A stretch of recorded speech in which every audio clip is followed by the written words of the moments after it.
All right, hello everyone. Well, that was awkward about a year ago, but here we are today. How's everybody doing today? I have Dr. Falk, the man himself, here with me, and we're going to go through the Exodus. We're going to talk about why we think it happened in the late date, why Dr. Falk convinced me of that, and we're going to deal with objections that early day proponents gave me as to why they try to push the Exodus date further back.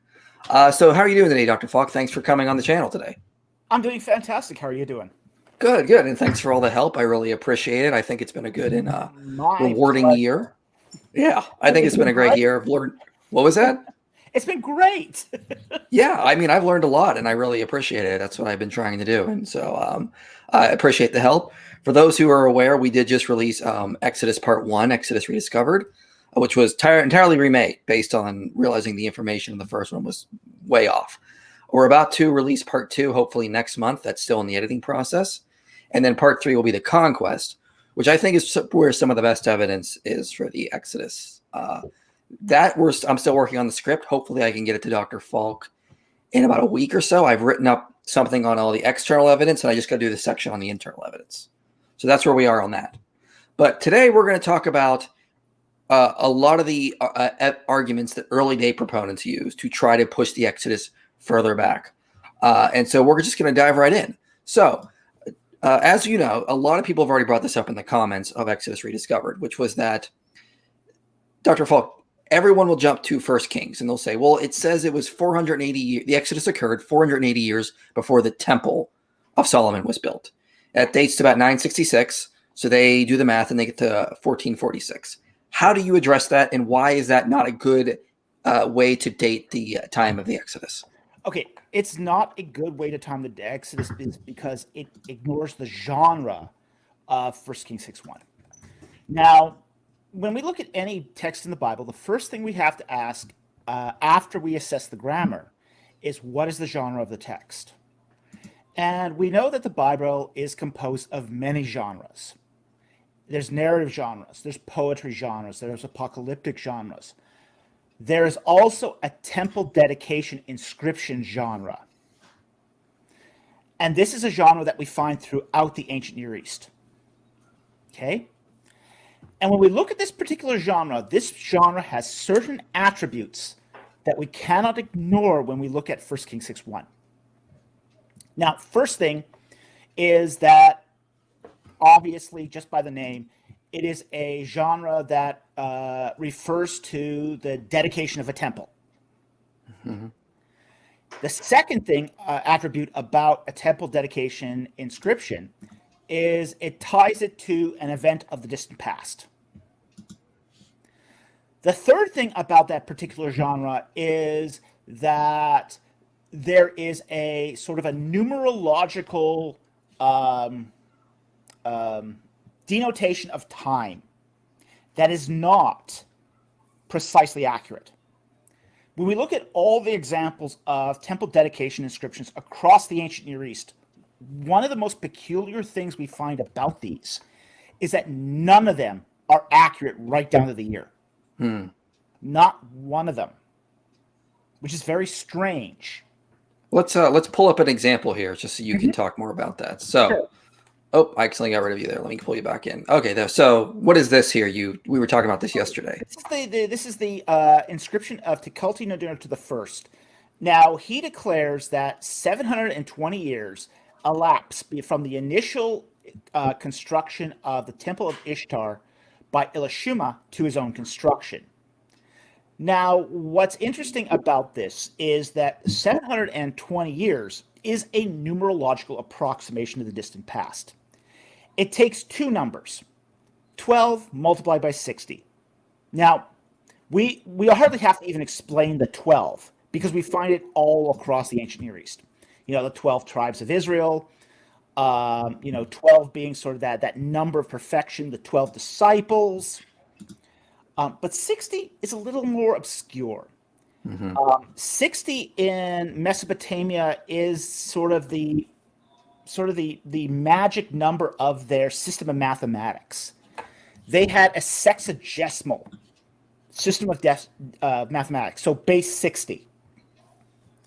So for them, That was sort of the number that they used to say, let's say they wanted to express a indistinct long period of time. They would say 60 years. Now, in other parts of the ancient Near East, they would use 40 instead. Like, for example, in Moab, in Israel, they would use 40 instead of 60. But it's the same concept. Likewise, in another inscription that we find, which is the temple dedication inscription at the temple of Avaris, the temple of Seth, the so-called 400-year stela, we have a very, very interesting and actually more compelling example. Oh, okay. Because what we have there is Ramses I and Seti I basically saying that this is a temple being rededicated, based upon the reign of a king Nebti that was a Hyksos king. So the hieroglyphs tell us it's a Hyksos king that dates to 400 years, 4th month, 4th day. Pretty, yeah. It's that pretty detailed. It's pretty detailed, but the thing about the Hyksos is that up to that point, they had only existed for 350 years prior. So there's a discrepancy of 50 years there. Right. So when I held to the early date, yeah, I was really annoyed when early date proponents would harper on about the 480 period. Yeah, because I'd be like, this is. I understood biblical numerology. I understood what they were doing with numbers, and I thought that was a bad argument. But one of the things that I did think was a little more convincing was when you go to Judges and you go to the account of Jephthah. He says 300 years. You know, that's how long Israel's been there. And I was like, okay, well, that seems more like a rough estimate. What's going on in that passage? Can we trust that date, though? Well, that is really going to depend upon how you date Jephthah. What's your anchor point? What's your point of synchronism? And synchronism is how you correlate this to absolute history. Okay? So, what's your anchor point here? Now, late daters typically date Jephthah to 1100 BC. And why is that? Well, we don't actually have any hard synchronisms that connect Jephthah to a specific point in time. Okay, there's nothing there that's hard evidence. Mm-hmm.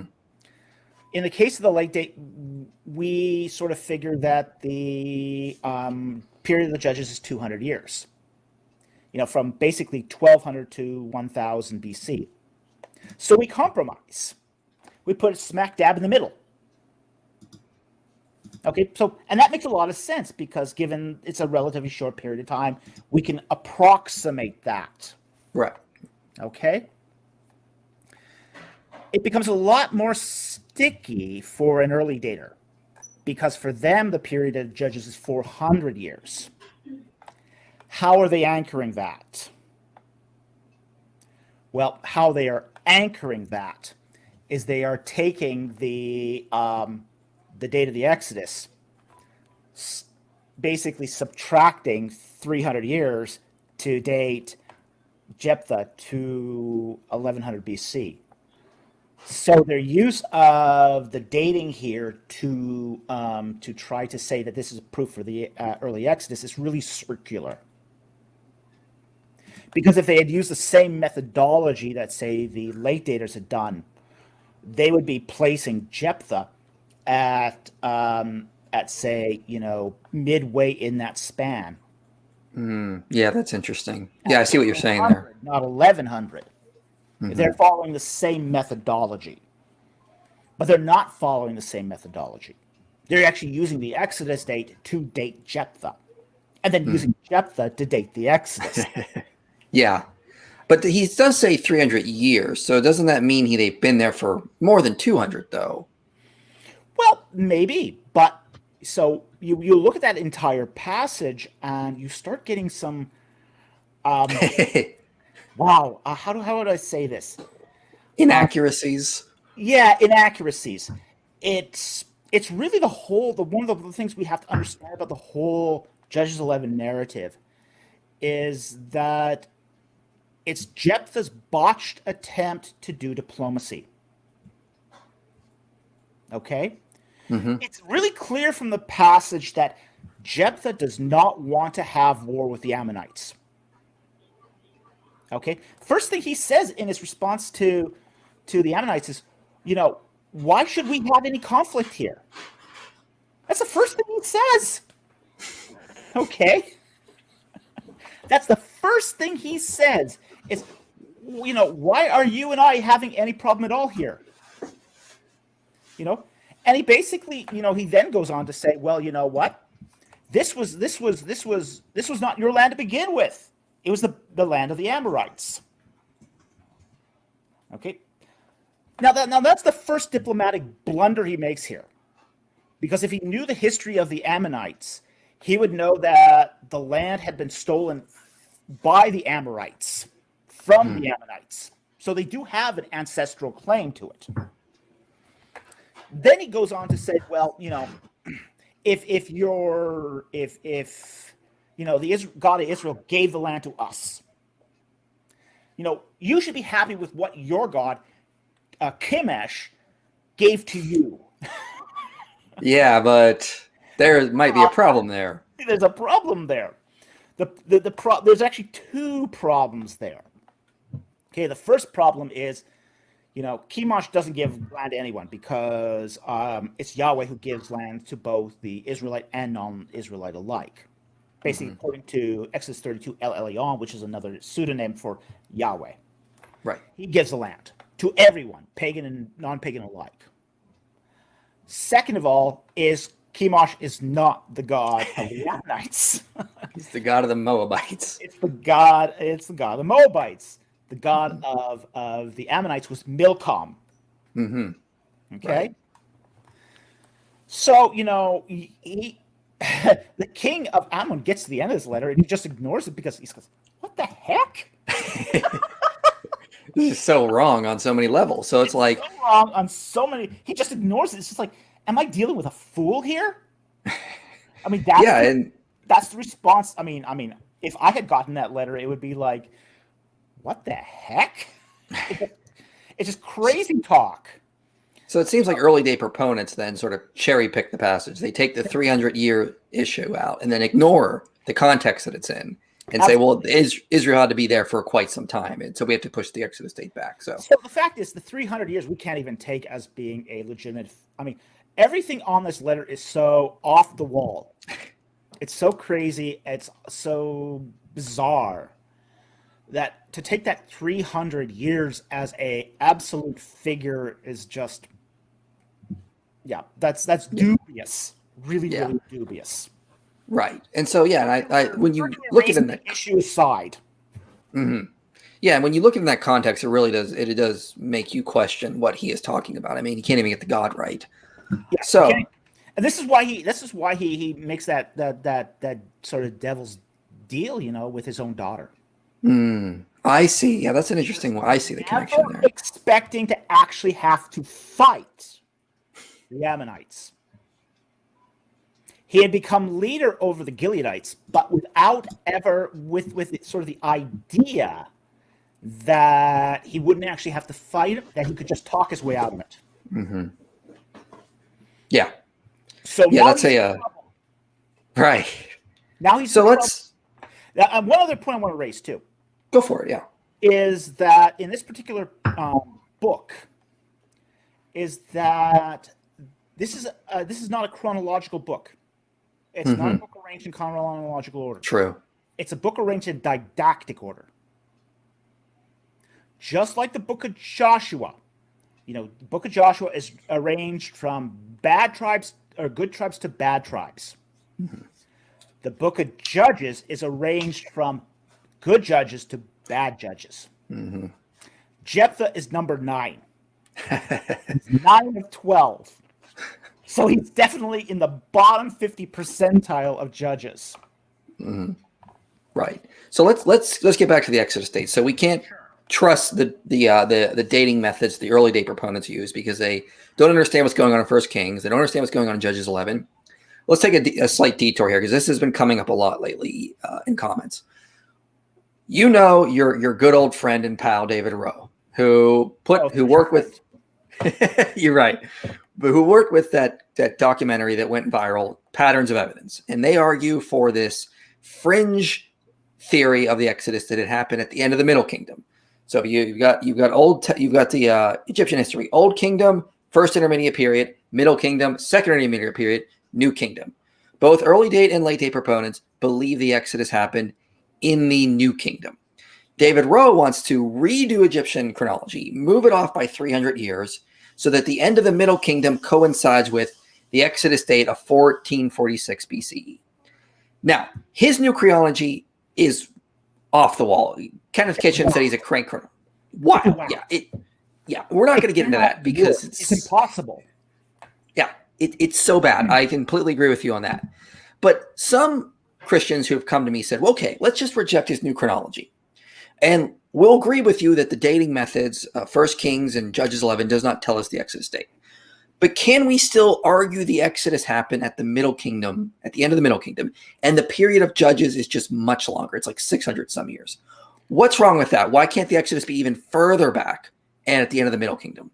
Okay. The problem here is that without that revised chronology, it all collapses to dust. Every little bit of it. The fact is that when we look at, say, the itinerary of the Exodus, most of those towns did not even exist until the 19th dynasty. Mm-hmm.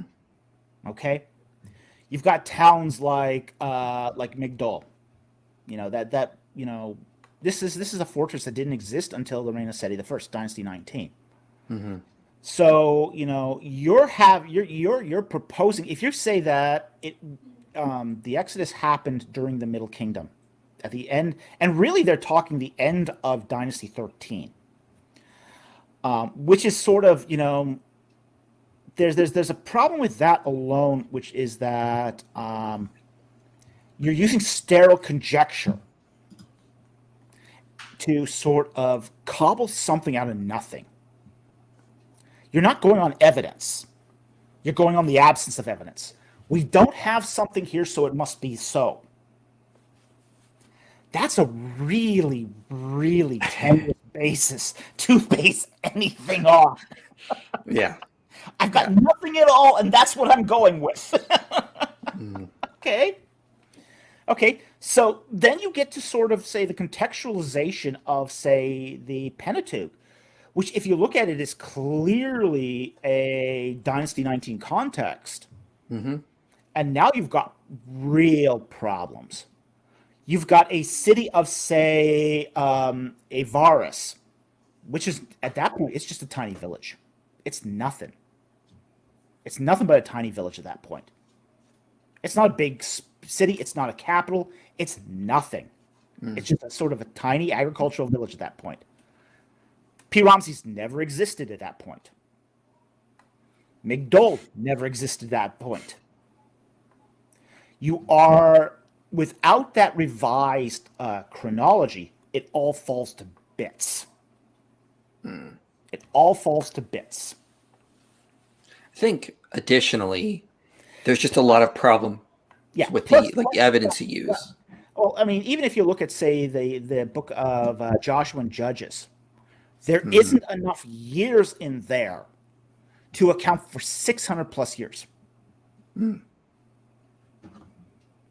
Now, we understand that, say, the book of Joshua and Judges are written in parallel.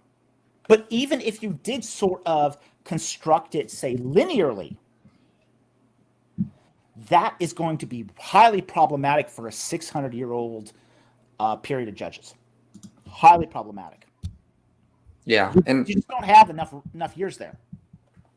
I think I would also add, like, you need a chariot army for the Exodus event. And what were there chariots in Middle Kingdom? No. Exactly. No. We actually have a lot of scenes of chariots from, say, the tombs at Beni Hassan's. Or not scenes of chariots, but scenes of warfare Mm-hmm. Okay. Beni Hassan, the tombs of Beni Hassan feature warfare in exceptional detail. I mean, it's just sort of crazy how much detail they included in it. But the chariot is completely absent from those reliefs at Beni Hassan. And these are Middle Kingdom nomarchs. Okay, these are Middle Kingdom rulers. So, we don't find the chariots start to come into Egyptian culture until 1666 BC, Mm-hmm. which is the beginning of Dynasty 15. So basically the beginning of the Hyksos reign. It seems to be an import that the Semitic rulers of Avaris brought into Egypt and then adapted for Egyptian warfare. And that's a very important mark for several reasons. One, we see the native Egyptian horse started being interbred with the Levantine horse. Mm-hmm.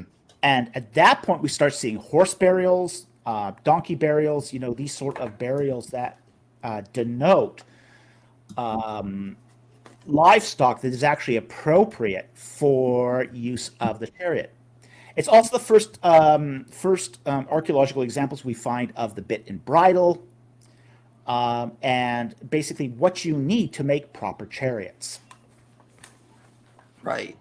And so I don't want to dwell too much on patterns of evidence because that is such a fringe theory. I do want to say publicly, if Tim Mahoney ever wants to come on my channel and discuss this with me, because he has sort of dismissed the late date, the Rameside Exodus date, as having no evidence, no reason to posit that, and just sort of tossed it out. So if he ever wants to come on my channel and discuss this with me, and we can maybe go back and forth, and I can try to present some of the evidence, I don't know, I'll try to contact him, but if anyone knows how to contact him, just get that message to him, because I'd be more than happy to bring him on here, and we can talk about these kinds of things. He doesn't debate this. Well, we can have a dialogue. We don't have to have a debate. I just want to talk to him about it. And so maybe we open his mind up a little bit. He'll refer you to David Roll. Yeah, I'm sure. When I had my debate, he had been originally asked. Oh, really? And this is referring to my 2017 debate that I ended up having with Douglas Petrovich and David Roll at the same time. And originally, Mahoney was asked. And Mahoney basically said, he's not the subject matter expert, talk to Roll instead. Right. So, well, let's get back to the early date. And let's get back to some of the arguments you mentioned. Douglas Petrovich, sure. Scott Stripling, Titus Kennedy. These are early date proponents for the 1446 time period of the Exodus. Let's get back to some of the arguments they used to try that. Because David Roll, the end of the Middle Kingdom Exodus, that's just so out there. It has so many problems. We don't even have time to get into the problems with his alleged tomb of Joseph and all that crap. But the early date is a little bit more interesting with that. So now, Exodus 14 or Exodus 4:19. This is another issue that they try to say helps the early date, because they say, the Pharaoh before the Exodus Pharaoh was supposed to reign for 40 plus years. Why? Well, because Exodus 4 says, God tells Moses, you can go back to Egypt now because everyone who wanted you dead is now gone. So it implies that there had to be, and they say that, Moses was in the Midian for about 40 years. That implies that there had to be this long period of time for the previous Pharaoh who was after Moses for him to die. They'll go to Amenhotep II, because his father, Tutmosis III, reigned for a very long time. But if you go to the Rameside period, his father Seti did not reign that long. He only reigned for about 15 years or 11. What's wrong with this? And how do early dates proponents abuse the data here? Okay. Fundamentally, it misreads the text. It misreads the biblical text. That's fundamentally what's happening here. It's first of all taking the idea, the rabbinic understanding in the first century that the life of Moses was divided into 4 neatly packaged spans of 40 years. 40, 40, 40. So to get the 120 years of Moses. Understanding that a 40 is an idiom in the ancient Near East, and this is definitely provable as an idiom from the Moabite stone, which basically talks about the king Omri, king of Israel, reigning 40 years. Well, he didn't reign 40. He reigned 12. Okay? So we have to take that 40 years as an idiom. Mm-hmm. basically they didn't know how long he reigned, so they just said, his perfect long length of time. Basically ascribed him 40 because that's the idiom. Okay, setting that issue aside for just a moment.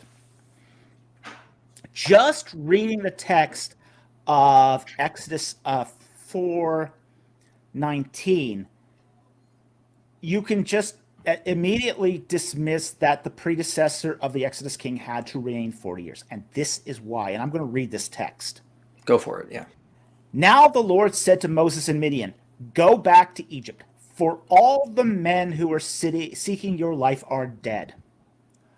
All the men. Exactly. Plural of man. It's more than one man who wanted Moses dead. It's not a reference to the Pharaoh having to reign long. It's a reference to multiple men.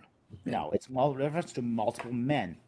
This could have been a powerful general, a courtier, a vizier, a nomarch, tribal chieftain. We don't know who was the last man standing.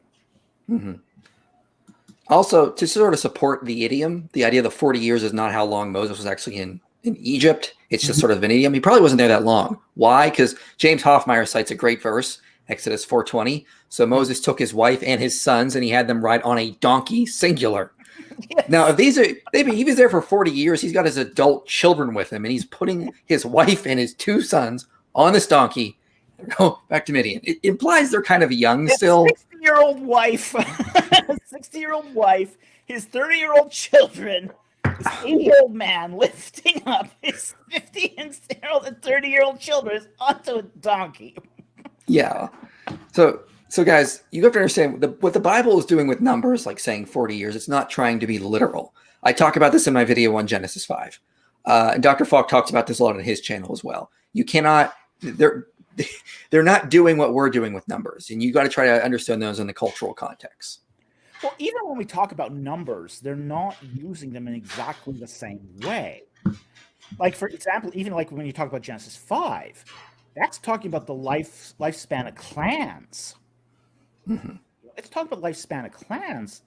So for them, that lifespan is very, very different than the lifespan of individuals.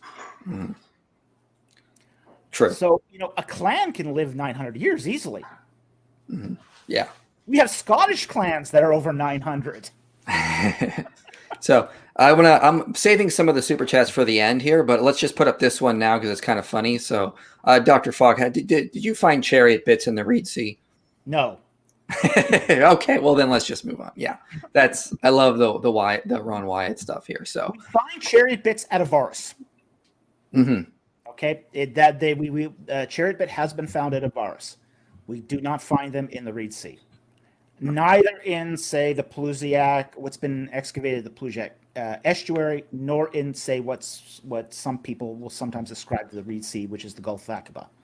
No Chariot bits have been found in either location. Perfect. All right, let's move on. Just wanted to say thank you for the super chat here. For some of the other super chat questions, just so you know, I'm saving them for the end here because I want to get through some of these questions. But thank you for the donation, much appreciated.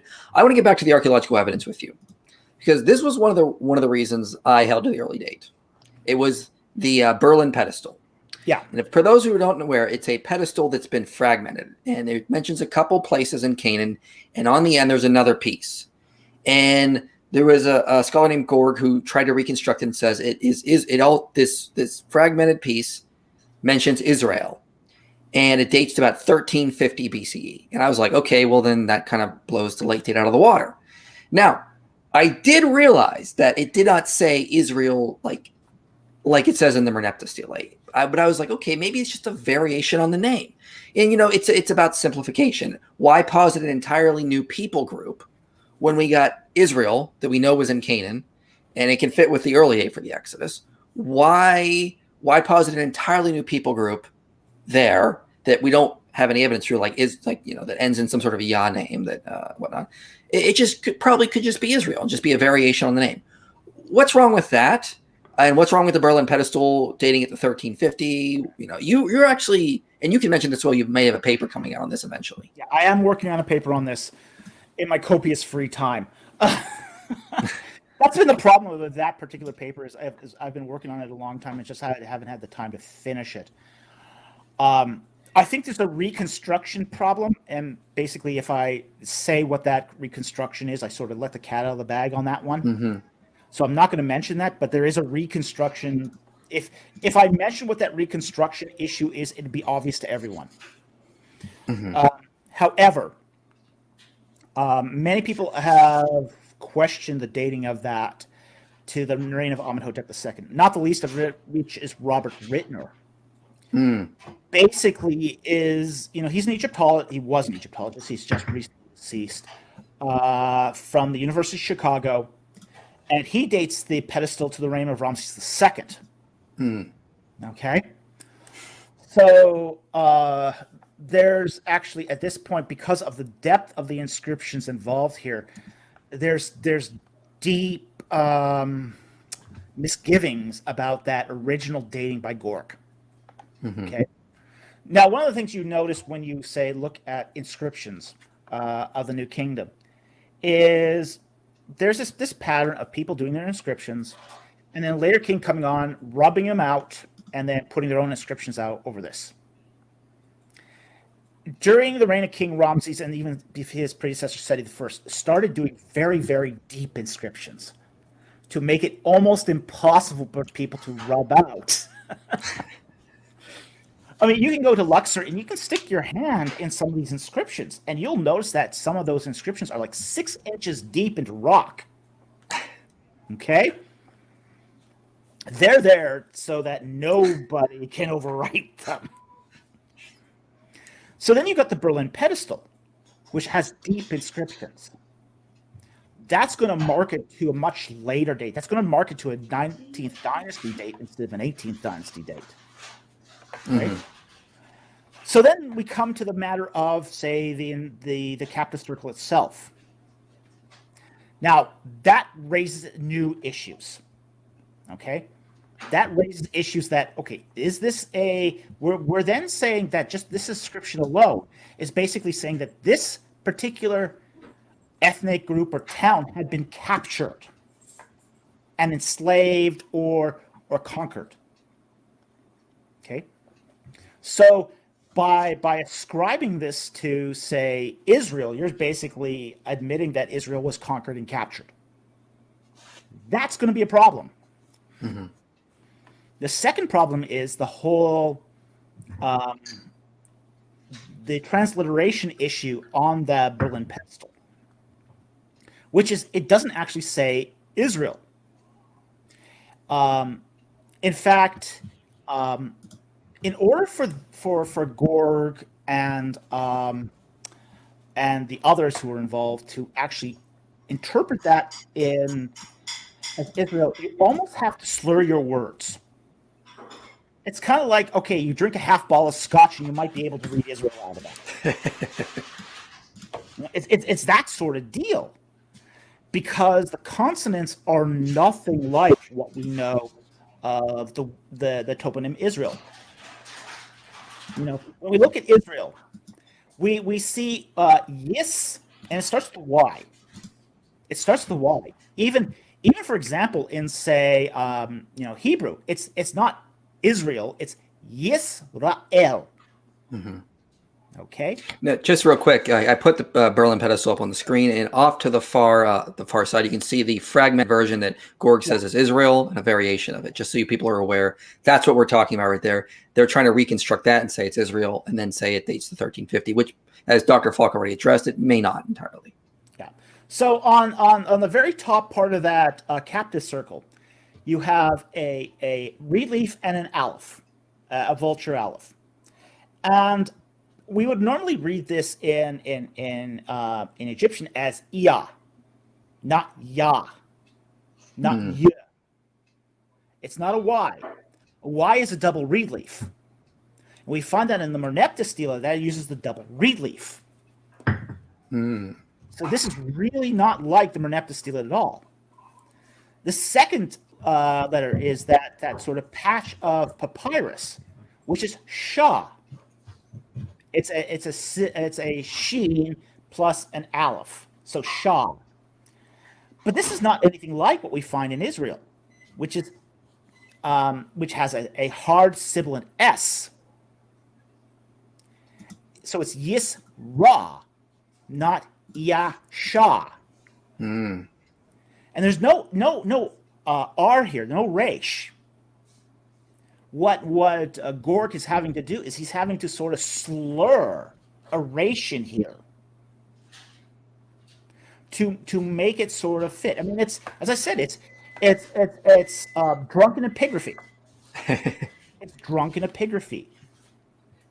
And just to add, I'm not going to spill the beans, but your paper coming out is going to provide a much better explanation for who this inscription is. So there is another people group in Canaan that would better fit with what we see here. And so I'm really looking forward to that. I think it'll be great. But yeah, I think there's a lot of problems here. And I think once again, early day proponents even if you didn't have that alternate reading, this is not a viable reading. It's just not a viable reading. Because you have to slur so much together to make it work. It just can't work. Mm-hmm. Yeah, I think that's a good point. It doesn't to make it be Israel, you got to strain credulity. You really got to strain what's being pronounced here to make it fit. Yeah. And early day proponents tend to ignore that and just say it says Israel. Move on anyway. End of the day, don't question this anymore. And pretty much, yeah. And so when I think when you and I were talking, you pointed that out to me. It really sort of opened my eyes to the problems with that. Another issue, though, that I sort of jumped to for the early date was the Amarna Letters.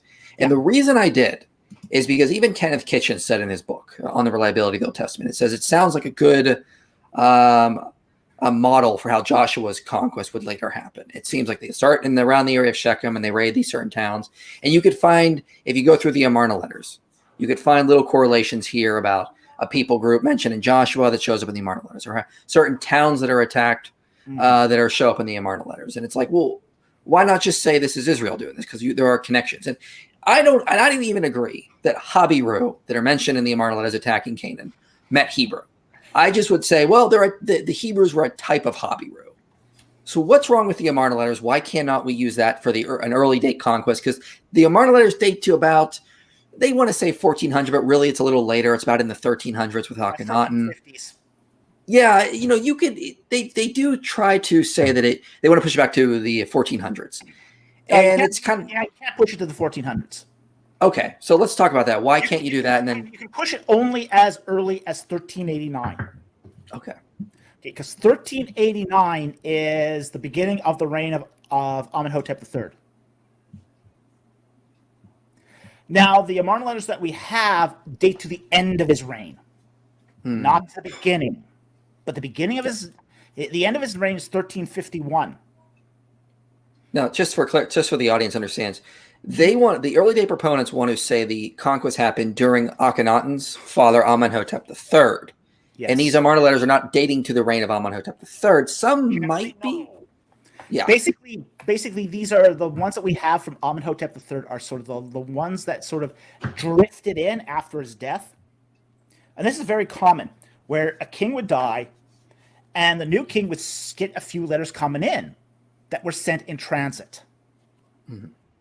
Okay? Or they might bring in a couple letters that were either from the old archive, just to provide a little bit of literary context. But basically, every letter that we have of Amenhotep III at Amarna is from the end of his reign. Mm-hmm.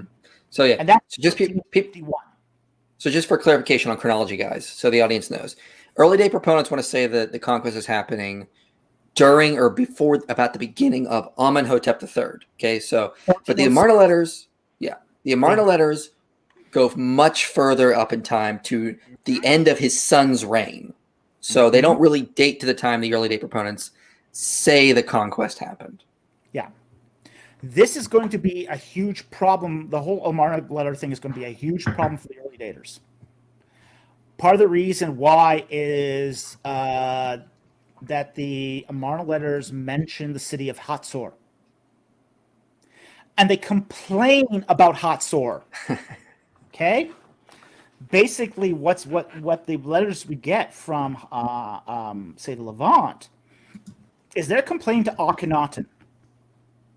Okay, so this is not a letter addressed to Amenhotep III. This is a letter addressed to Akhenaten, basically complaining that the king of Hatzor is conquering all this land around it, that they've conquered all these kingdoms.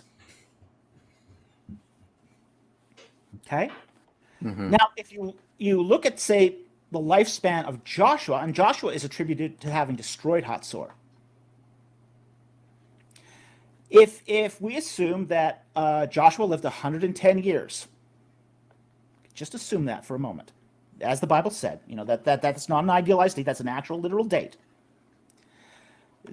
That means that Joshua would have died in 1349. According to the early date, right? According to the early date. 1349.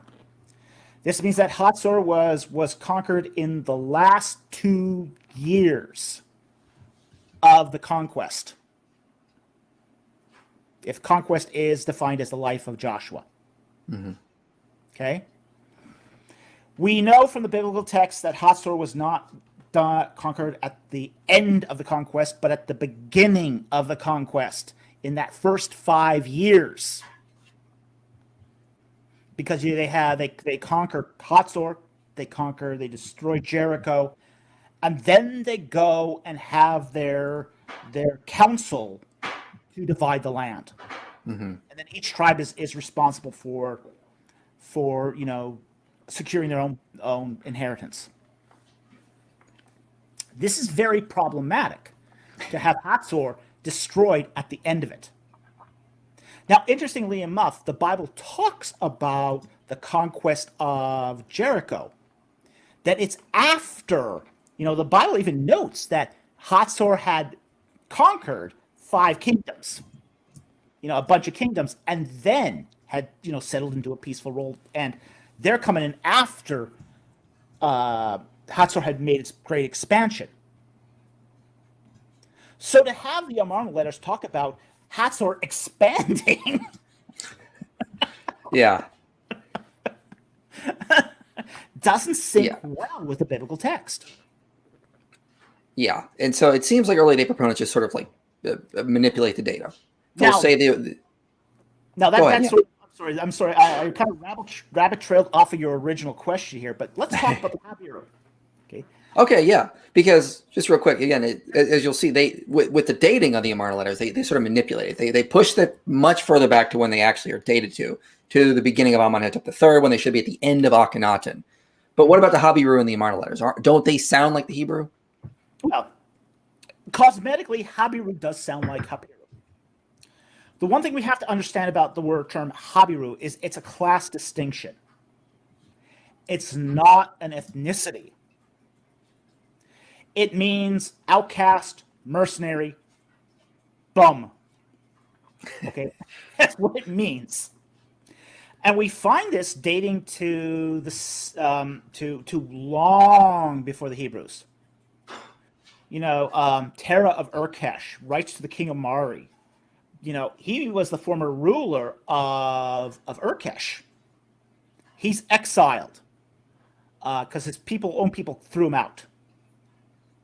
And he writes to the king of Mari and he says, "Now I have become a Hapiru."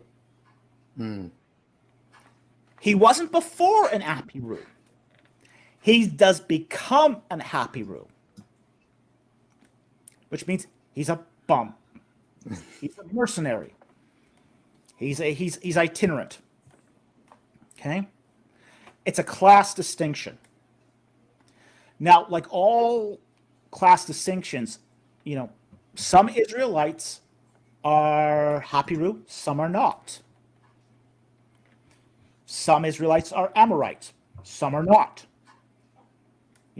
It becomes sort of almost this Venn diagram of circles of identity.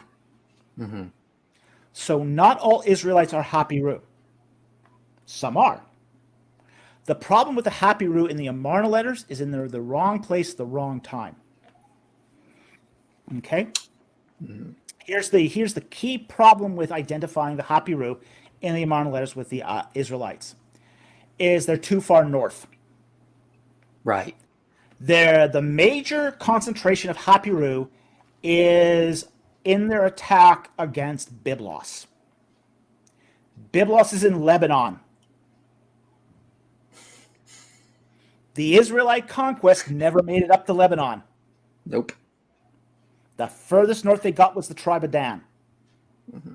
And they weren't successful. Okay? So not only it seems like early day proponents cherry pick or try to manipulate the dating of the Amarna letters, they also tend to cherry pick what's actually in them, and they won't tell you about Byblos, but they'll tell you about how Jerusalem is mentioned, of course, some of the some of the other sites that are mentioned. So it seems like it's a pretty bad argument. But again, you'll see people like Titus Kennedy, Douglas Petrovich throw this around without telling you the details that sort of pull the carpet right from under their argument. Well, this is sort of the problem is, they're not taking the entirety of the data. Mm-hmm. They only take the data out that they like.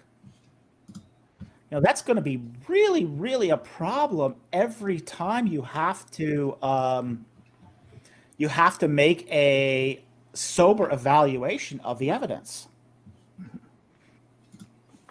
Well, let's talk about another piece that Titus Kennedy uses. So he went to Sudan, took pictures of an inscription there on a temple of Amenhotep III. Mm-hmm. It dates to around 1400 BC, and it says that there were this group called the Shashi of Yahweh dwelling in the desert, and it seems like it could possibly be a reference to the Israel during their wandering period.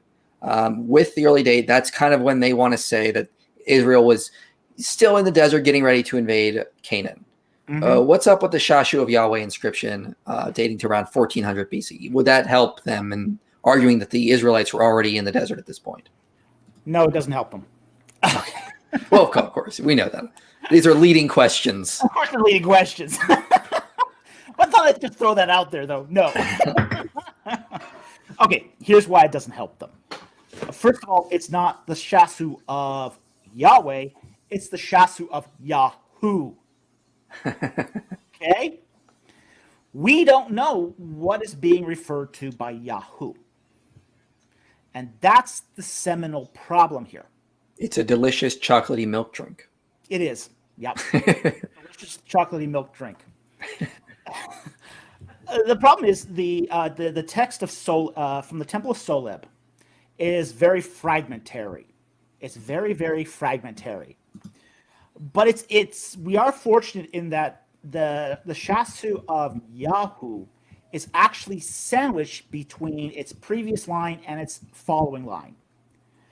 There's, for example, in the Shasu, the Soleb inscription, the whole text reads the Shasu of Turabaru, the Shasu of Yahoo, Shasu of Samata. Okay? Now, we also know that from Papyrus Harris 3, that the Shasu are located at Edom. They live in the country of Edom. We also know that the Amara text, the Solar Temple, was copied during the reign of Soleb, was copied into the Amara temple's inscriptions by Ramses II or Seti I. And there we get more context, where it talks about the Shasu of Seir, Mount Seir, the Shasu of Laban, the Shasu of Paeas, the Shasu of Samata, the Shasu of Yahoo, and then finally the Shasu of Turabura. So what we have here in all these captive circles, and again, these are captive circles. These are people who were captured in a campaign. What we have in these captive circles is particular regional designations of tribal people in Edom that Amenhotep III encountered. Now, this is going to be a big, big problem for the biblical text. The reason is because the biblical text tells us the Israelites did not go into Edom. So again, it's another example of cherry picking the data, what the text actually says. In fact, the text explicitly tells us that the Israelites went around Edom and around Moab. They went around them because they didn't have permission to enter the land. The Lord told the Israelites not to invade Edom or Moab. And they enter through the Amorite territories at Heshbon. The territories that the later dispute in Judges 11 with the Ammonites is over. That's where they enter. Mm-hmm. Okay? So for Titus Kennedy to claim that these are Israelites makes a pig's breakfast of the biblical texts. It makes a pig's breakfast of them. It is an interesting that when you start to actually... In Edom. Mm-hmm. There's no question it is interesting that when you start to really get into the evidence for the early date, it starts to not only fall apart, but creates more problems for them to begin with. Like it seems like they're just making their own problems by citing things like the Shashi of Yahweh or the Amarna Letters, and it's not actually helping them. It's actually making their case worse. And it gets even worse than this, because the Shasu were ethnographically distinct. They had distinct clothing that marked them as Shasu.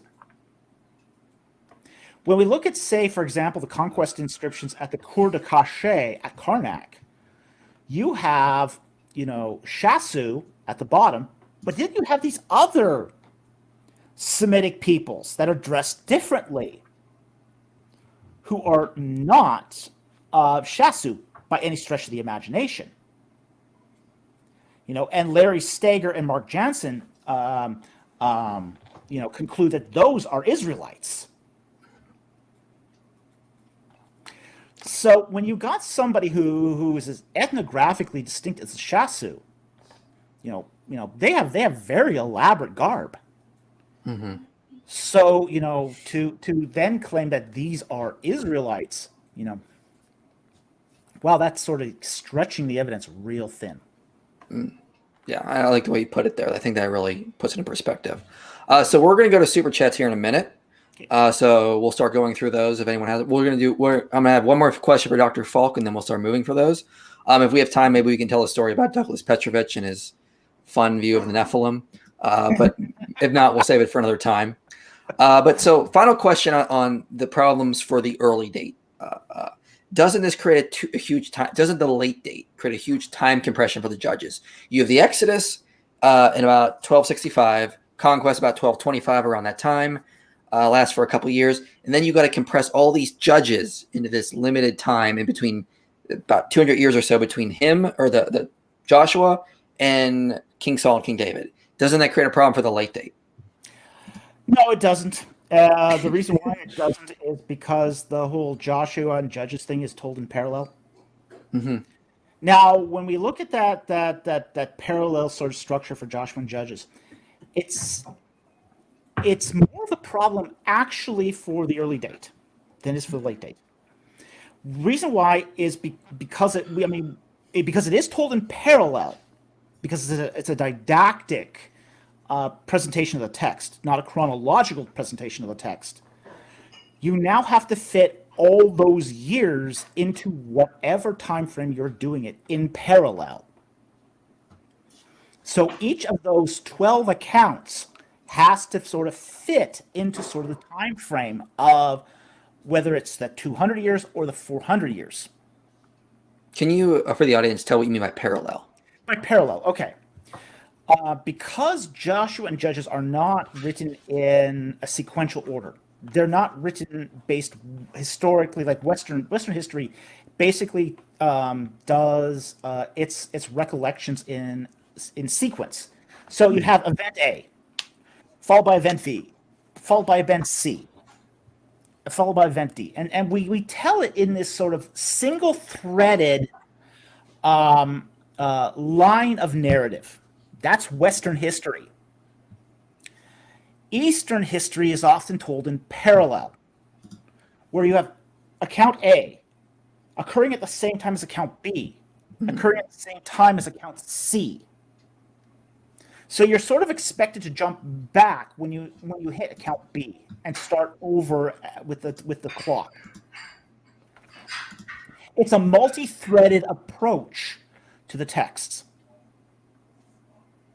Because the arrangement of Joshua and Judges is done didactically and not chronologically, they're not necessarily in sequential order. Mm-hmm. In fact, they're definitely not sequential order. Okay, so now you look at, say, the time frames of the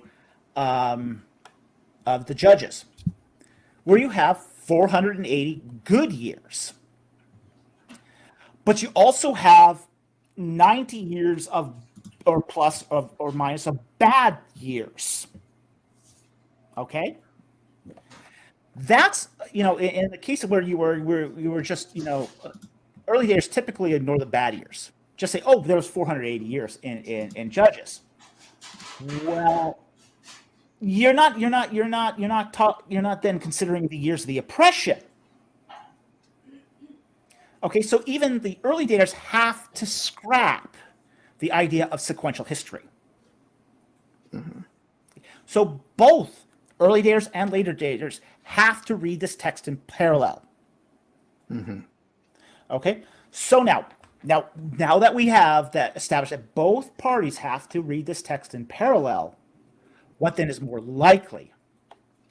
So now you've got 500, I believe it's 76 off the top of my head.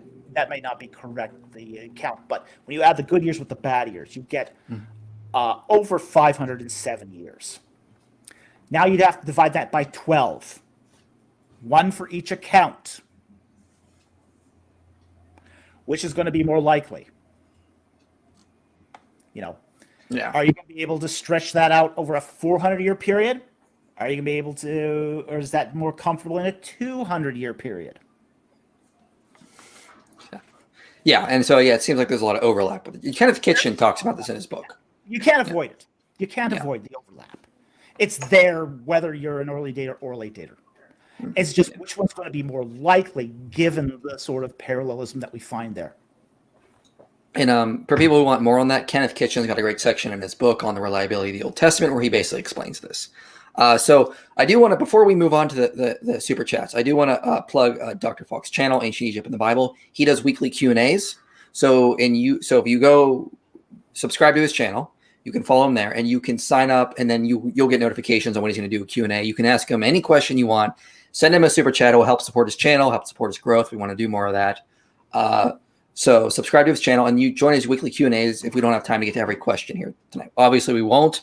But you can always go join one of his live Q&As and give him your question and do it in a super chat. That way you help support his channel grow. I also want to say one thing is that Dr. Falk will tell you like it is. To give an example, him and I, the first time we met was at ETS 2019. Oh, no. And, I'm not going to go into too much detail here, but we were both attending a lecture by Douglas Petrovich, who argues for the early date. And he had this weird view on trying to connect Neanderthal skulls to the Nephilim. And I don't know if he's abandoned it now since then, but so he sort of presented this and the room was sort of silent. And the people around me were all like, did he seriously just try to do that? One hand went up in the back. It was Dr. Falk. And I don't remember exactly what you said, but you were like, that is the dumbest thing I have ever heard, in this room filled with 30 or 40 people. And we were the people I was sitting next, we were all going, that's what I was thinking, but I wasn't going to say it like that. So he will tell you it is. It ignored 100 years of scholarly literature on this. It's not like any of this wasn't addressed already in the literature. He hadn't read any of it. Yeah. I even asked him a question did you even read Meredith Klein's view? And he deer in the headlights. He had no idea what he was talking about, it seemed like. No. He's not a reader. He's not a reader. No. Let's not even get into it. Yeah. I've known him since grad school. Oh. Okay. Him and I went to the University of Toronto together. We had classes together. We know each other really well. And while I was studying, I was a nose to the book kind of guy. Okay, I was really a bookish academic, still am. But while I'm studying, he's off raising money at some church for his next project. Mm. So, yeah. There's and he's a difference in methodology here. And he's blocked you on Twitter. Oh yeah, he did block me on Twitter. Yeah. So. All right. Are you ready for some super chats now? Sure. Okay. So let's just start. I'm going to go down through these. Thank you, S.J. Thompson, for Falk's expert analysis. Is always appreciated. Yes, it is, definitely. She also has a question here. What evidence do we have to debunk the documentary hypothesis, Joel Baden, etc.? Where do we start here? I mean, that's a huge topic all of its own. It is, and I will be doing a video in the summer. I've put it off because I'm busy with getting my own master's right now, but I'm going to get to it this year, I promise. There's a lot of data to go through. I'm going to work with a scholar that I also met at ETS, Benjamin Kilker, is I believe how you pronounce his name, from Europe. Yeah, him and I talked a little bit, and so we're going to go through some issues with it, but that'll come out later. Oh, there's a lot we can go on here. We can go on the whole fact that we have, say, Egyptian loanwords in the Pentateuch. Mm-hmm. The fact is that the documentary hypothesis has been mostly set aside by, say, European scholars who no longer really they use alternate theories now, like redaction hypothesis. There's a lot of alternate theories on the block now. Now, this doesn't necessarily mean that we have to say that all the Pentateuch was written by Moses. But the documentary hypothesis is basically saying, okay, we start seeing the earliest writings of the Pentateuch during 950 BC, and it continues right on to the Babylonian period with the 4 groups of redactors. And the more they get into this, the more the redactors multiply. I think my major concern with the documentary hypothesis is the fact that it takes literary aspects that we find in, say, normal literature and assumes multiple authorship. Like, for example, the juxtaposition of a narrative with a poetic form. Mm-hmm. That's almost always seen as a hallmark of multiple authors in the documentary hypothesis. And yet we have many examples from ancient literature where we have a narrative put within a poetic section, and it's definitely the same author. Mm-hmm. One of the most famous is the Merneptah Stela. The Kaddish inscriptions have a narrative followed by a poetry, because this is normative for the Late Bronze Age. We see stuff such as and here's the thing: it's a moving goalpost. The documentary hypothesis has become a moving goalpost of criteria for multiple authorship. At the very beginning, it was the name of God, Elohim versus Yahweh. Mm-hmm. Even Baden says that in his book that I read over the summer. He admitted that was one of the early criteria for it. Yeah, it was an early criteria. But now we get the Ugaritic inscriptions where it has, multiple names for the god Baal. So you can't take that even as sort of given. The change, and then moved on to, say, change in person speaking, from third person to first person or vice versa. But we find this again in the Kaddish inscriptions, where, text will read something like Ramses was surrounded by soldiers and he was trapped by the Hittites, and then you sort of get just in the middle of the text, I Ramses fought like Amen, possessed by the spirit of Matu, and I slew Hittites when all my soldiers abandoned me. Yeah, it's a crazy criteria that sort of finds what it's looking for. It's assuming its conclusion. Right. And again, we'll have more coming on that later this year. A lot of good stuff coming on that. But let's move on to the next question. Speaking of Douglas Petrovich, does Dr. Falk understand the Paleo-Hebrew and the biblical Hebrew issue? I don't think this is about Petrovich's inscriptions, which are bonkers off the wall crazy. I think this is a little bit different question, so I think I misunderstood it when I first saw it. Which issue? There's a number of issues here that are involved. Mm-hmm. Yeah, truth is beautiful. If you could clarify, I'll keep an eye on the comment section and I'll bring it up. So unless he's more specific here, I can't really answer that. It's too broad. Okay. Yeah, truth is beautiful. If you see something, just let me know. So I'll look for his, see if he clarifies that for us. Let's move on to the next question in the meantime. Why does practically every scholar on this topic presuppose Mizraim and the Exodus took place in the land we've come to call Egypt? Okay. Every scholar presupposes that's because Mizraim means Egypt. Essentially, Mizraim Mitzir is the Semitic word for Egypt.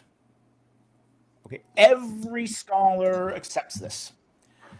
We find the lexeme of Mitzir in Akkadian.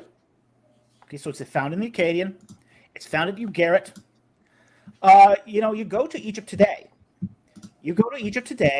You arrive at the airport, and you see the transliteration of the Arabic right as you're entering into the country.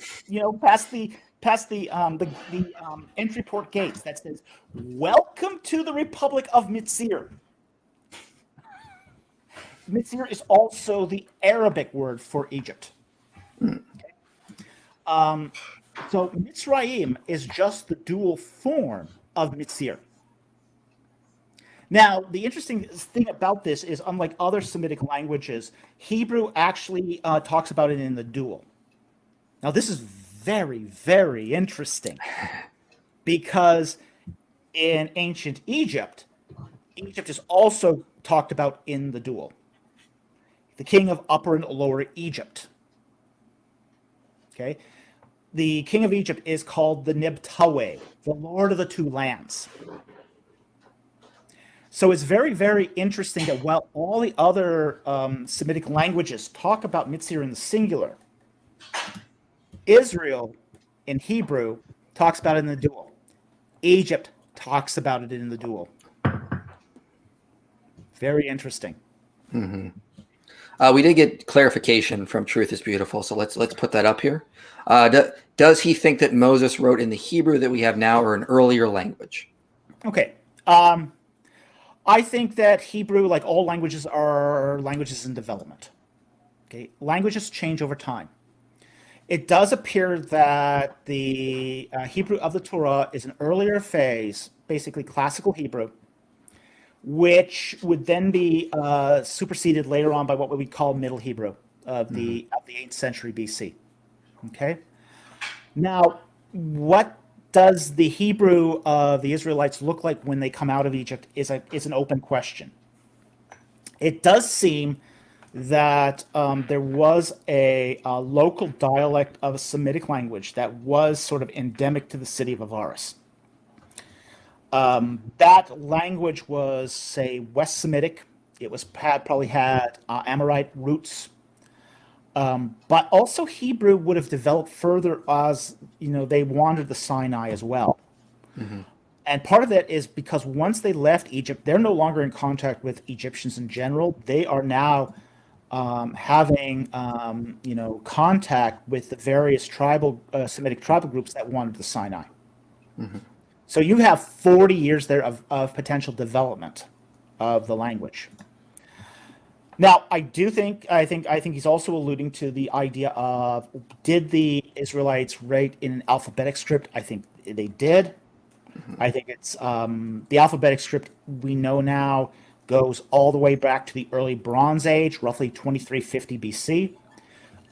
The discovery at El Mara basically places the early alphabetic script way back. I mean, way back. So there's. Dang it. Oh, dang it. I guess Joe. I guess Petrovich is wrong. Not invent the alphabetic script. Oh, shucks. Yeah. Oh, well. Unfortunate. Yeah. We all know what is it? I still have this copy of Petrovich's book where he tries to argue that the sons of Joseph tried to invent that language, and now it's even older than when he places them. So yeah, that hasn't. Oh well. That didn't date well for a book published in 2016. Yeah. So let's move on to the next super chat here. Dr. Falk, let me correct that there. Would the Bible be considered as evidence since during that time historical sources were only written down by one person? I'm sure it would. I mean, look. I mean, I would be remiss to discount any evidence. We take everything that we have from the ancient times into account. Now, does that mean we take it as our sole evidence? No. Okay. But we can't also dismiss it as an ancient source. It is an ancient source. It's clearly an ancient source, basically given its lexicography. So we do have to take it seriously. But we also have to take it seriously within its own particular context. We have to be careful, too, that when we look at, say, the Bible as evidence, that we're not confusing what the text says with what our interpretations of the text suppose. This is sort of the big trap that sort of, people with a religious mindset often get into, is that we can have what we think is a particular interpretation, and then we end up defending the interpretation, not what the text says. Mm-hmm. So insofar as what the text is actually saying, yes, that is actually a good source of evidence. Not the only evidence, but it's a good source. And it has to be weighed along with all the other evidence. But we also need to be discriminating enough to understand what is our interpretation. What biases are we bringing to the text? And account for those biases. I gotta remind you. I gotta show you a video I'm working on for next month. You'll enjoy it, because you're talking about biases now. So I told you about it a while ago, but now it's ready to. So it's in the review process. So let's move on to the next question here. If you don't remember off the top of your head, I can answer this. But what was the name of the document that the Hobby were dragging stone blocks to build P. Ramesses? James Hoffmeyer mentioned it in 5 Views of the Exodus. I have it. To look that up. We mentioned it in the documentary because it's papyrus, I think, lead in 348. If not, if you go to the documentary, about 32 minutes in is when we mention it. I can probably look that up quickly here. I actually happen to have Camino's work up at the moment here. So let's see if I can find that quickly. And it's, it's Hapiru. Yeah. I think it's papyrus, lead in 348. There's the other one, while you're looking that up, there was the leather roll that I forget how, I never know how to pronounce his name. I'm always bad at pronunciations. Like the Louvre leather roll from year 5 of Ramesses. It reports quotas and failures to meet for those making bricks and whatnot. You also have the Tomb of Reichmir, which shows Semitic slaves making bricks, that kind of stuff. And then I think the one is papyrus lead in 348 that mentions the Hapiru working at on P. Ramesses. See if I can find it here quickly. We got Ainu. And while you're looking it up, just a reminder, everyone, Dr. Falk does his own Q&As on his channel, Ancient Egypt and the Bible, every week or so. Be sure you follow him there. And then if we don't get to all the questions here, you can go there, give him a super chat, help support his work and his growth. And so please do that. And it would take me probably a little more time, but I am aware of that reference. I know that reference is there, and it is Happy. I found it. It is Leiden 348. I was right. Okay, good. Yeah, and awesome. It says, the text literally says, I have received a letter which my Lord sent to me to say, give corn rations to the soldiers of the Apiru who are dragging stone to the great pylon of Ramesu Miyaman. Okay, which is P. Ramesses, without the P. Here's a great, wonderful example of a Rameside text with the P or the pair dropped. Okay, so you and I had this discussion earlier today. Yeah. About does the name P. Ramesses always contain the P or the pair at the beginning? And here's a perfect example of a text that doesn't. Mm-hmm. That is Rameside. It's clearly Rameside. Next question. I think this is just more of like a joke for both. How do you rebut Nuh-uh. So not sure what you mean, converse, but I get, now that I've read it out loud, I hear it. I'm like, I see. Okay. Good one. Well, I could say something, but I would probably get into trouble. You've never gotten into trouble with things you've said. Don't worry. Oh, never. Never once. Okay, except that one time. Many times. Another question from. I mean, when I reviewed your original Exodus Rediscovered, I was definitely a pariah for a good week or two. It was just, I was persona non grata. Yeah, I mean, it is what it is. I'm not going to. What was that? I actually lost subscribers that first week. Well, and honestly, what was the best thing that happened is that we just started talking privately, and that was the best thing that happened because ultimately I wanted to make sure I was putting out accurate information. You convinced me I wasn't, and we moved forward from there. And instead, I think it helped the body of Christ instead of us trying to fight about this. And so that's what I was thankful for. And I'm very thankful that especially for you, that we were able to talk about it. And you were humble enough that you were not going to double down on it, which was really, really good. I try my very best to fight that pride in me and make sure I do that, but it is hard. Yeah, it's really hard. That instinct is very strong. Mm-hmm. Absolutely. So, it's really hard to do. So go ahead. Oh, I was going to say we can move on to the next Q&A, but well, you are to be commended for having that sort of self-awareness. Thank you. Appreciate that. To basically have that introspection to say, okay, well, maybe I'm wrong here. Maybe I should be open to that idea. I think we all need to be that way, myself included. Yeah, I fully agree. Another question from a ministry supporter. She's been supporting me for quite some time. I am following up on a question regarding the brick-making scene painting in the tomb of Reichmir. You stated the people were Levantine Asiatics. Can they be Israelites? Okay. I'll answer the second question first. That's actually kind of two questions, and it's sort of intermingled here, which is, how do we know they're Levantine Asiatics, and are they Israelites? All right. They're not Israelites. The tomb of Reichmir dates to the reign of Thutmose III. Okay, this is way too early for them to be Israelites. Okay, so we know that the Levantine Semites depicted in the tomb of Reichmir are not Israelites. At the same time, too, we know they are Levantine Semites. Mm-hmm. And the reason why is because of the way they're painted. The way the Egyptians depicted foreigners is they used ethnographic markers. Essentially kind of stereotype image. And what they did was they portrayed Levantine Semites as blonde. Yeah, we don't think of Levantine Semites as blonde. But because Levantine Semites were often forced to work in the sun, their hair would bleach. Just so you know, she did have a follow-up question where you just addressed it, though. So ethnic marker, the blonde hair, yeah. But that's where they get the idea of the ethnographic marker being blonde, is because they were forced to work out in the fields, out in the brickyards. Their hair would bleach, so they would have the appearance of being blonde. So they were often shown as being blonde, which is very unusual in Egyptian sort of iconography.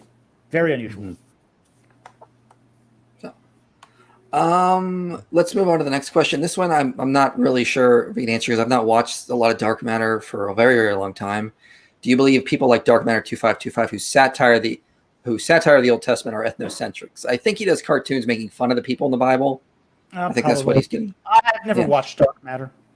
Yeah. I can't say. But it isn't uncommon either that people who don't understand the Old Testament will often satire it. This is something that we see about people who don't understand in general. The fool mocks because he can't reconcile to new information. Mm-hmm. That's true. Good way to put. I like that. That said, that was well put. Next question. What are your thoughts on the list of Hebrew slave names that were found in Egypt, Papyrus Brooklyn? Okay. Now, Papyrus Brooklyn is part of the Lahun cache of papyrus. These are Middle Kingdom papyri. In fact, my dissertation advisor, Steve Collier, was basically the primary editor of those texts. So I have a lot of familiarity with them. The thing with the Lahun Papyrus, those Middle Kingdom texts, is especially the Brooklyn Papyrus, is that it's a list of slaves with Semitic names. One of the things we have to realize about Semitic names is they are not unique to the Hebrews or the Israelites. They are taken out of the general Semitic culture of Canaan. Like, for example, Jacob. Jacob has a history long before the original Jacob. Mm-hmm. Okay. It comes from a theophoric name, Jacob, Jacob El. God helped me. Mm-hmm. Okay. All of these names that we find have a long history, and I mean, we do this ourselves. You think I'm the first David? Are you the first Michael? Yes, I am the definitive David, but but I'm not the first. Right. Same thing with them. Right. People reuse names over and over and over again over millennia. Not just centuries, millennia. The same names are used over and over and over and over in the culture. Yeah, and I think that's important to know. Just because you see a name in Brooklyn Papyrus, that doesn't mean that's literally the Israelites there at that point. Yeah. It's kind of a conjecture to make that leap in logic. And the Egyptians have been basically capturing people from the Levant and bringing them back to be slaves ever since Dynasty 4. Mm-hmm. So ever since Senefru started his pyramid projects, they've been taking Semites for conscripted labor. Long time. Yeah. Next question. This one's kind of a comical one, but we can talk about it anyway, just because I know people have brought this up already. Am I to believe that Ron Wyatt did not find chariot wheels at the bottom of the Red Sea? I don't know, man. They look really convincing to me. Could be. Oh. You've got, and so people know Dr. Falk already has some videos on his channel if you want more in depth. So go check out his channel, Ancient Egypt in the Bible. You'll see more on this. Okay. Yeah, he's trying to yank my chain here. Yes, definitely. Okay. The clearest photo we have from the Wyatt Archaeological Museum, so-called. Museum in scare quotes. Yeah. Is this really weird gold-covered chariot wheel that's so blocky? It's supposed to date to Amenhotep II. We have a real bona fide chariot in the Egyptian museum that dates to Amenhotep III, 50 years later. Okay?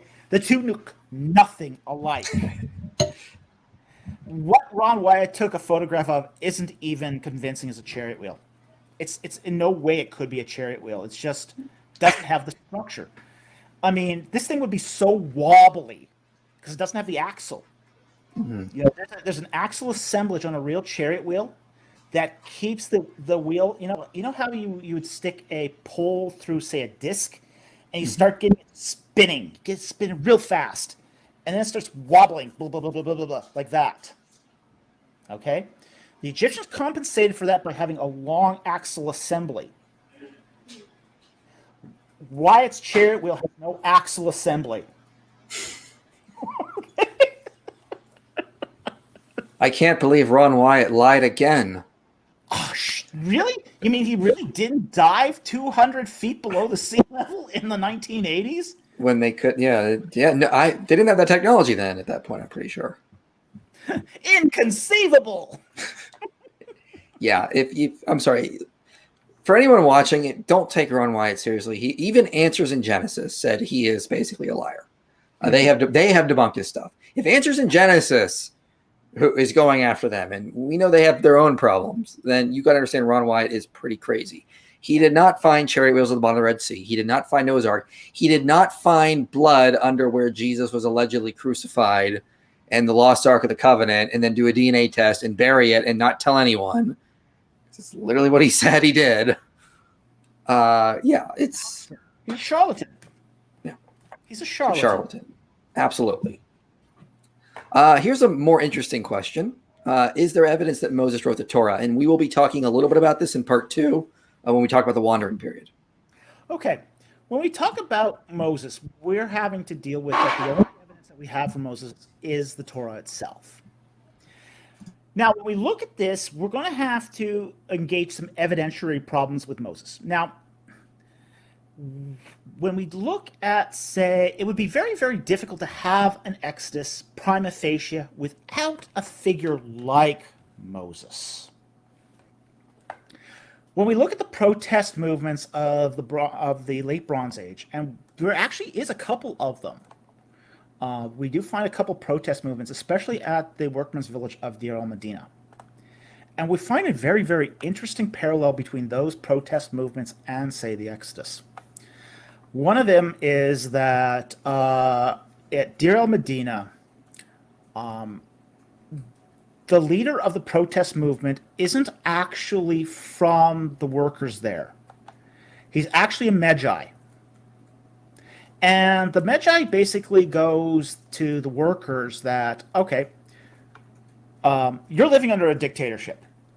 You're living under a dictatorship. You don't want to get killed. We don't want anyone to get hurt. So we're going to do a protest movement, but you're going to do it this way. Lock your tools in your home so no one can accuse you of stealing. You follow me. Nobody goes to the port so Pharaoh doesn't think you're running away. And you only get to protest on your half day off. So Pharaoh still gets his work done. And in exchange, I'm Mr. Magi, will also be your spokesman to the mayor of Thebes. So this Magi has standing both among the people of the craftsmen at Deir el-Medina and the mayor of Thebes. So there's this sort of intermediary who represents the people. This is eerily similar to what we find in, say, the Exodus account, where Moses is not only has standing amongst the children of Israel, but he also has standing in the royal court as the son of a daughter of a king. The son of the daughter of a king has no rights, except one. He can have an audience. That's his only right. But he uses that right to bring redress of the Israelites to them. Now, interesting enough, the Magi basically also says to the mayor of Thebes, well, if you don't, if you don't resolve this, I'm going to go one step above you to the vizier, who I also know. In the case of Moses, we have Moses basically saying to the king, well, you don't address this. I'm going to go one step above you. God will deal with you. So we find this interesting parallel between late Bronze Age protest movements and what we find in the Torah. So it would be very, very hard to have an Exodus without a leader. And 40 years is more than enough for Moses to write his papers. They had he had everything he needed to write these papers. I mean, they left Egypt with a surplus of sheep and cow skins. They left with flocks, so they had the ability to write this all down on parchment. Mm-hmm. So, yeah, it's more than plausible. Yeah, and we'll talk about that a little bit more in the upcoming part 2, where we talk a little bit some of the arguments Kenneth Kitchen gave for this. Thank you for the donation. Appreciate it, Joshua, longtime supporter. Next question. Were there any pharaohs that were Assyrians? Yes. Now, when we talk about what a pharaoh is, it means great house. That's literally what the term means. And it's a title that started to be ascribed to the king. Now, it's only ascribed to the king. It's not ascribed to the great household. It's only ascribed to the king. And this started to be used during the time of Thutmose III or Queen Hatshepsut. So it's interesting that basically all the kings of Egypt before Tutmosis III, weren't pharaohs, but they were kings.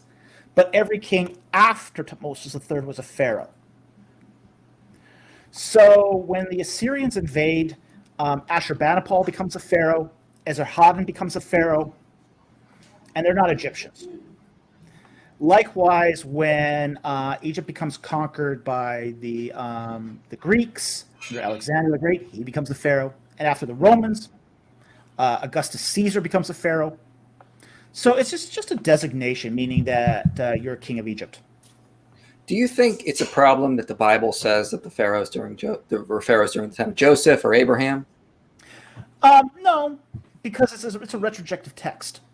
Yeah. If anything, this is actually a really good thing, because it actually gives us idea of when certain texts are dated.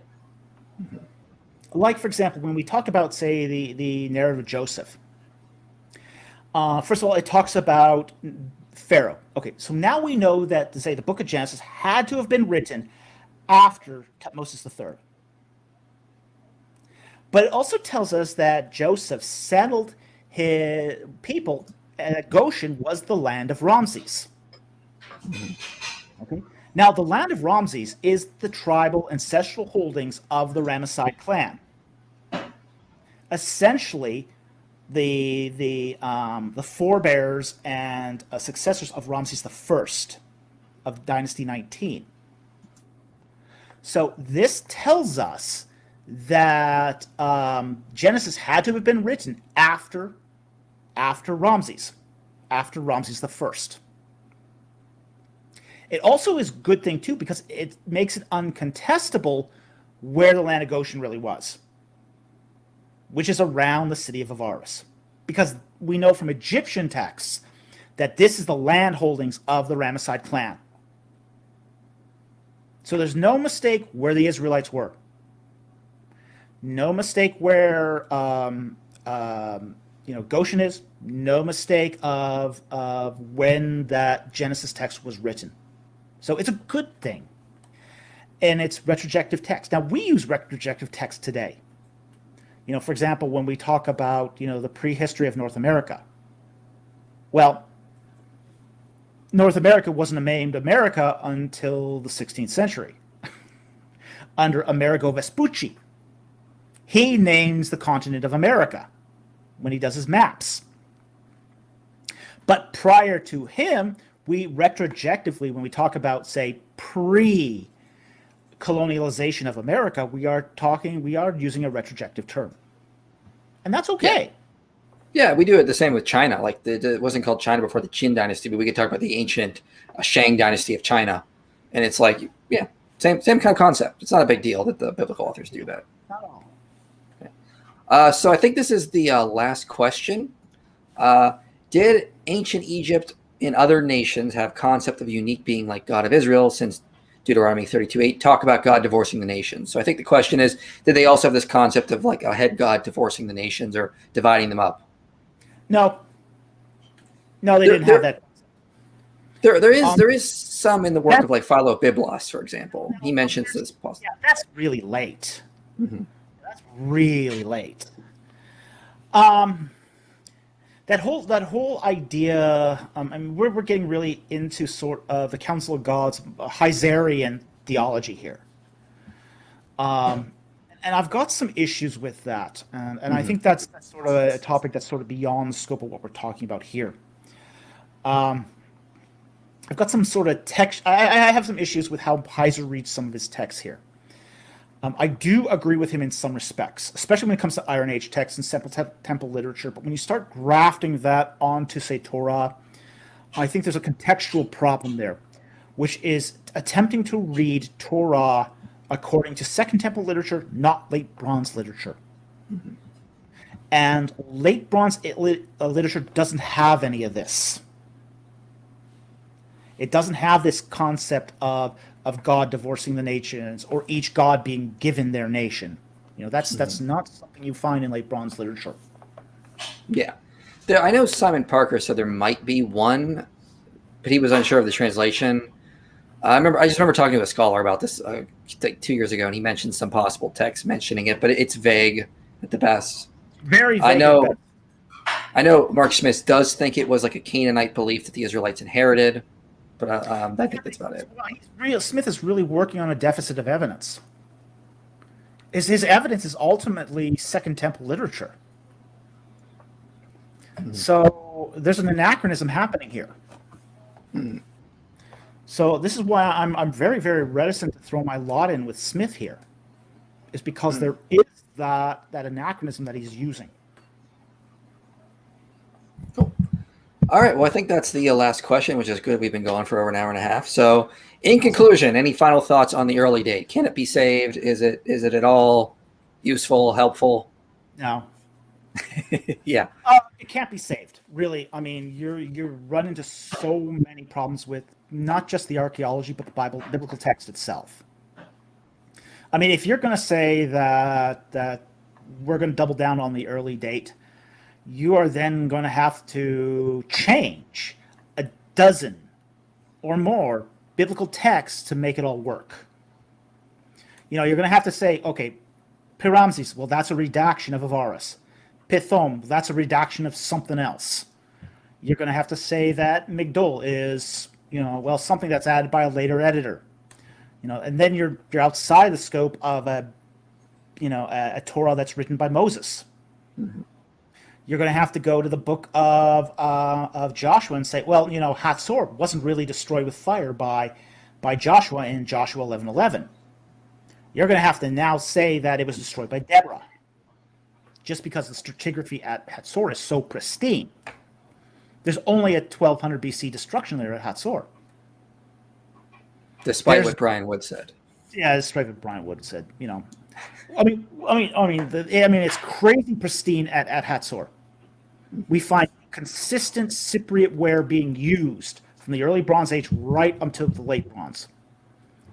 It's a real hard thing to get from, because it's okay. Maybe you could argue absence of evidence and that maybe they cleaned it off, but you can't explain the occupation. Mm-hmm. The evidence of occupation. It's one thing to say, okay, we don't have evidence for destruction, but it's another thing to say, well, we're going to just ignore the evidence of occupation. That's different. You can't explain away positive evidence in the same way. Mm-hmm.